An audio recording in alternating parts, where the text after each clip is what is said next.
Hello viewers, welcome to our channel. నేను మీ చరణ్ పరిమి.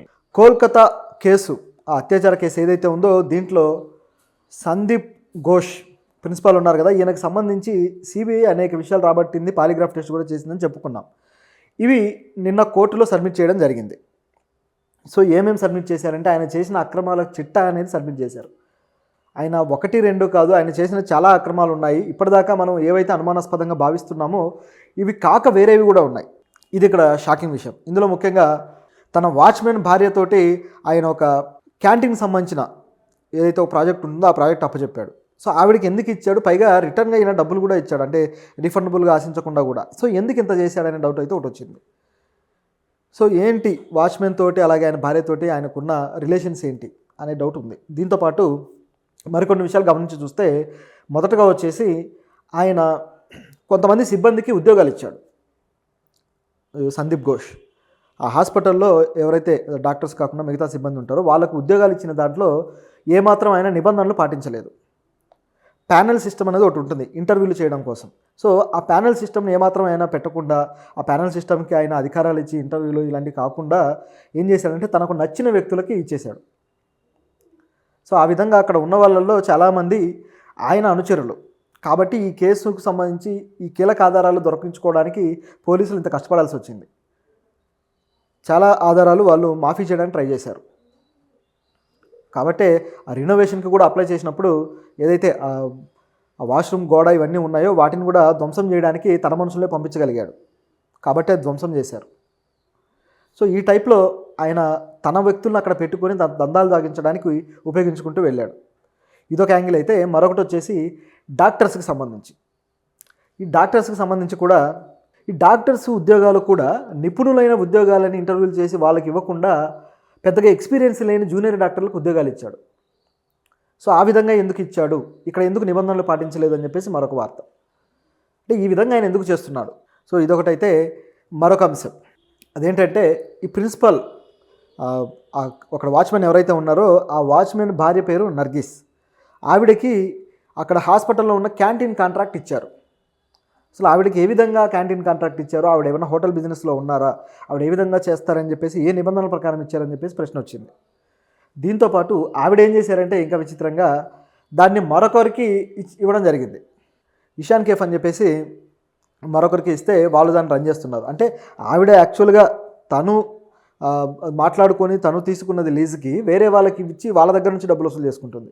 ఇది నిబంధనలకు విరుద్ధంగా చేస్తున్నారు. అంటే వాళ్ళు కష్టపడకుండా వేరే వాళ్ళకి మరింత ఎక్కువ రేటుకి ఇచ్చేసి వీళ్ళు డబ్బులు వసూలు చేసుకోవడం. దీంట్లో కూడా ఈ కాంట్రాక్టు ఏదైతే ఉందో అదంతా కూడా చేతిరాతలో ఉందట. అది కూడా కోర్టుకి సమర్పించింది సిబిఐ. ఈ కాంట్రాక్టు చేతిరాతలో ఎందుకుంది? ఇది మామూలుగా అయితే హాస్పిటల్కి సంబంధించిన అథారిటీ ఆ లెటర్ హెడ్ మీద టైపింగ్ లెటర్స్ తోటి వస్తుంది. అది దాంట్లో ప్రిన్సిపల్ గారి సంతకం ఇవన్నీ ఉంటాయి. కానీ మామూలు చేతిరాతతో ఉండి సంతకాలు ఉన్నాయి. సో దాంతో వీళ్ళు కావాలనే దీన్ని నిబంధనల తొంగలో తొక్కి ఇట్లా రాసుకున్నారు, నచ్చినట్టుగా వీళ్ళకి నచ్చినట్టుగా దాన్ని చేసుకున్నారు. అఫీషియల్గా ఇది వేరేగా ఉందేమో అనే డౌట్ కూడా ఉంటుంది. ఎందుకంటే ఈ చేతిరాతలో ఉందంటే అర్థం ఏంటి, ఇది అనఫిషియల్ అనే కదా. లెటర్ హెడ్ మీద ఉంటే అది వేరు, చేతిరాతలో రాసేసుకొని అది ప్రింటౌట్ ఏదైతే టైపింగ్ లేకుండా ఈ విధంగా ప్రింటౌట్ తీయడం అనేది కొద్దిగా అనుమానాలకైతే తావిస్తుంది. ఇటువంటి అనేక అక్రమాలు ఆయన మీద ఉన్నాయి. అలాగే వాళ్ళకి నాన్ రిఫండబుల్గా కొంత అమౌంట్ కూడా ఇచ్చాడు. ఎందుకు ఇచ్చాడు ఆ డబ్బులు అనే డౌట్ కూడా ఉంది. అసలు ఏంటి వాళ్ళతో ఉన్న రిలేషన్. సో ఇదిలా ఉంటే ఓవరాల్గా చూసినప్పుడు ఈ కార్యక్రమాలన్నీ ఏవైతే కార్యకలాపాలు చేశాడో వీటన్నిటికీ సంబంధించి ఆర్థిక అవకతవకలు చేశాడు అని సిబిఐ అయితే ఆధారాలు సంపాదించింది. దాంతోపాటు ప్రభుత్వానికి దీనివల్ల నష్టం వాటిల్లింది. ఎందుకంటే ఈ లీజ్ కాంట్రాక్ట్ ఏదైతే ఉందో ఇది ఎంత డబ్బులకి ఇవ్వాలి, ఆ వచ్చిన డబ్బుల్ని ప్రభుత్వానికి వీళ్ళు చెల్లిస్తున్నారా లేదా, ఇవన్నీ ఉంటాయి. సో ఈ విషయంలో ప్రభుత్వానికి నష్టం చేకూర్చేలా ఈయన చర్యలు ఉన్నాయి, ఆర్థిక అవకతవకలు చేశాడు అని చెప్పేసి సిబిఐ తేల్చింది. దీంతోపాటు ఇటు పరికరాలని బ్లాక్ మార్కెట్లో అమ్ముకుంటున్నాడు అనే దానికి కూడా ఆధారాలు సేకరించారట. సేకరించి వాటిని ముందు పెట్టడం జరిగింది. సో ప్రిన్సిపాల్ ఇప్పటిదాకా నేను మంచోని, నేను నంగనాచిని చెప్పుకుంటూ వచ్చాడు. ఇప్పుడు ఆయన బండారం అంతా బయటపడింది. సో జూనియర్ డాక్టర్లకు ఉద్యోగాలు అంటే ఏమాత్రం నిబంధనలు పాటించకుండా ఇచ్చారు అంటే వాళ్ళ నుంచి ఆయన ఏం ఆశిస్తున్నాడు? గతంలో చెప్పుకున్నట్టుగా దీంట్లో ఏమైనా వాళ్ళని శారీరకంగా ఏమైనా ఎక్స్ప్లాయిట్ చేసే ఉద్దేశం ఉందా? ఇటువంటి తేలాలి. తర్వాత వచ్చేసి తన వ్యక్తులకే, బయట నుంచి తన వ్యక్తులకే ఈయన అప్పగించుకుంటూ ఉద్యోగాల సిబ్బంది ఏవైతే ఉన్నాయో వాళ్ళకి ఇస్తూ వెళ్ళాడు. వీళ్ళందరూ ఈయన అక్రమాలని కాపాడడానికి దన్నుగా ఏ విధంగా నిలబడ్డారనేది తేలాలి. ఎందుకంటే ఇక్కడ నుంచి ఇవన్నీ తరలించాలి అంటే ఈయనకు ఒక ముఠా కావాలి, అలాగే ఎక్స్పోర్ట్ చేయడానికి వ్యక్తులు కావాలి, అక్కడ రిసీవ్ చేసుకునే వ్యక్తులు కావాలి. ఇదంతా స్కామ్ కదా. సో ఇది తేలాల్సిన అవసరం ఉంది. ప్రభుత్వానికి ఇంత నష్టం చేకూరుస్తుంటే ప్రభుత్వం ఎందుకు ఈయనకు సపోర్ట్గా నిలబడుతూ వస్తుంది? దీంట్లో ప్రభుత్వానికి ఏమన్నా వాటా ఉందా? లేకపోతే ఈ ఉద్యోగాలు లేకపోతే ఇవి ఏవైతే ఉన్నాయో ఇవి ప్రభుత్వం ఎవరికైతే చెప్పిందో వాళ్ళకి ఇస్తూ వస్తున్నాడా?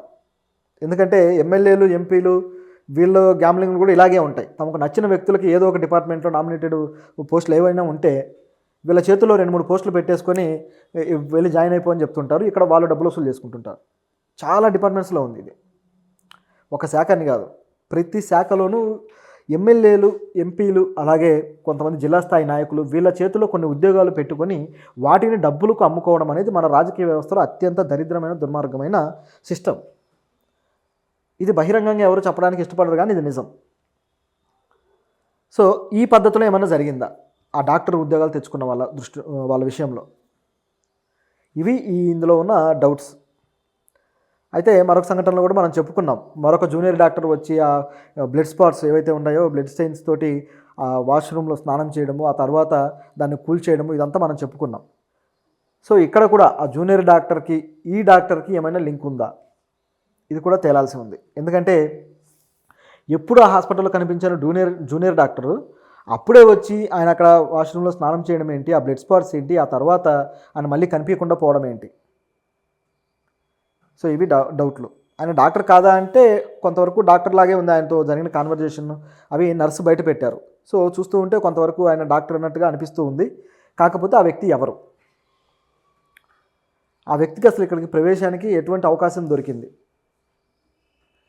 సో ఇది సందీప్ ఘోష్కి సంబంధించి కోర్టు బయటపెట్టిన అనేక విషయాలు.